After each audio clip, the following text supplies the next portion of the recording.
the problem was like making sure it doesn't taste like shit when it's going down, right? Because like the capsule can open You up. have to just mix it with sugar, and then you got other problems. Right. A spoonful of sugar makes the poop go down. I know, it's crazy. What do you think about stevia? So the stevia, it's a non-nutritive sweetener, so it's not like aspartame or saccharin or what's the other one, sucralose. Yeah. Which, by the way, those have all been shown to like screw up the microbiome. Yeah, those are really bad. Yeah, they like change the. By the way, bacteria. Diet Coke is what the president drinks 12 cans a day of. What? Yes. No wonder why he's making shit decisions. 12? Are you serious? Yes. So New York Times story.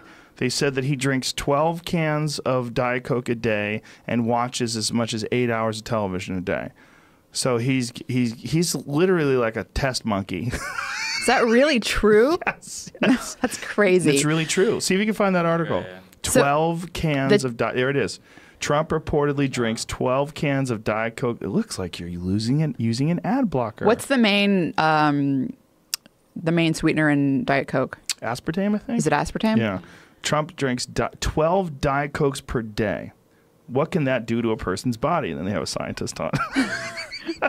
We're fucked. I'll tell you what it does to the microbiome. It like changes the composition so that you're getting the kind of bacteria that are really good at harvesting the glucose from like the small intestine area, and it makes people like become obese.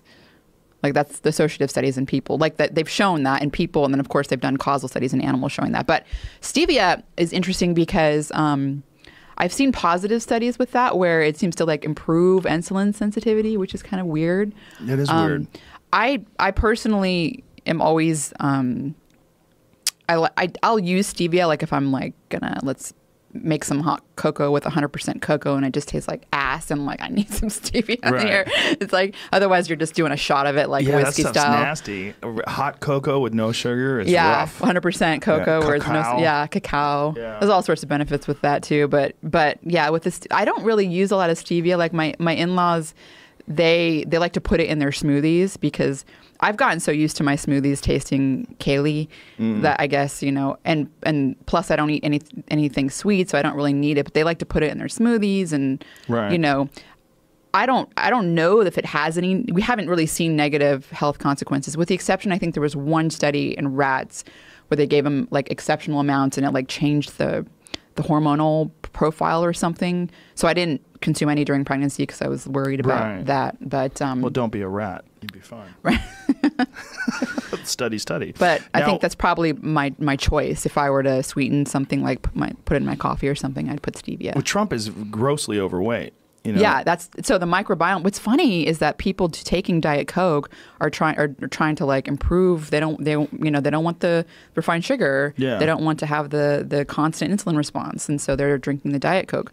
It's kind of ironic that it's like making them more obese by changing the gut microbiome. Now, is it safe to drink just one can every now and again, or is it just something you should I'm sure totally one avoid? can every now and then's okay. It's not. I mean. It's not going to like completely, not 12 cans a day or even one can a day. You're constantly going to start your microbiome. You're constantly going to keep shifting it towards, Really? Even one can a day? Probably, yeah. Wow. Because it's the microbiome is, I like the way it tastes though. Diet Coke? I do enjoy a Diet Coke. I haven't had Diet Coke since like 2006. I had one yesterday. In a hotel, cracked it open. Really? Enjoyed it. Yeah, I really haven't had one since 2006. It's cold. Yeah, I used to drink them. I used to drink them when for like in college and stuff to stay awake and study for exams and all that. But if you're taking something like that, should you take a corresponding, like some sort of a probiotic to try to combat that? I mean, the problem with that is, the probiotics. Which, by the way, there's all sorts of interesting studies that have shown effectiveness of certain probiotics that are, have a lot of that have live bacteria and a lot of them. But, in order for the probiotics to work, you either have to constantly take them, or there needs to be space in your gut for them to take residence in, right? So if you're like filling your body with all sorts of sugar or Diet Coke and all this, then where's the probiotic that you're taking in going to attach, right? So it's kind of flow through, and the flow through has benefits, but you have to keep taking it, you know, for that to happen. And so really a healthy diet's the way. It's not, you can't just counteract with supplementation. A healthy diet's the way, meaning, you know, the fermentable fiber, which is what helps the commensal and good bacteria basically grow and thrive. But probiotics helped me a lot. Like after I had some gut issues from stress with graduate school, and so that definitely helped me.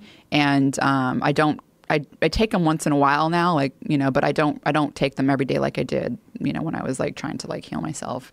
And the one I was taking, I think we've talked about, was 450 billion. It's called VSL number 3, but now there's another company called Visbiome that is like the guy who made VSL number 3 is doing this Visbiome, make the same formulation. I've tried it out as well, but it's like a little cheaper, and I don't have any affiliation with either of those companies. But there's been clinical studies with both of them showing effectiveness, and so it's certainly an interesting growing field. And there have been some clinical studies in humans where, for example, the one that's super interesting. The brain stuff, the way it's affecting the brain is interesting, and there's clinical studies. There was one recent one, I think I tweeted, where there was like 10 randomized controlled trials. They weren't really high quality, but it's a start, and it like improved measures of anxiety in people. Other studies have shown, randomized controlled trials have been a couple others showing it improves depression scores and also in cognition. So there's, you know, again, the immune system, modulation of the immune system will affect the brain. Immune system definitely is, you know, basically inflammatory factors and things like that can cross over to the blood-brain barrier and get in the brain and disrupt neurotransmitter production and all sorts of stuff. But also the gut-brain axis, the vagal nerve, where like you can make certain things that are like if you have certain bacteria in the gut that are making, for example, GABA, that can like stimulate the nerve in inhibitory way that like calms and does something calming to the brain part. We don't really understand all the mechanisms. It's just fascinating field that I'm like trying to follow and keep up on, you know. But I mean, the question is, do normal healthy people need to take probiotics all the time? And I don't know the answer, but I do think that we need to eat the right foods to get our microbiome healthy and avoid things like, you know, what's it called? Aspartame. Yeah. Aspartame, NutraSweet. All that's the same stuff, right? That's NutraSweet is aspartame. Yeah, I think it is. Yeah. The blue packet. Yeah. Yeah.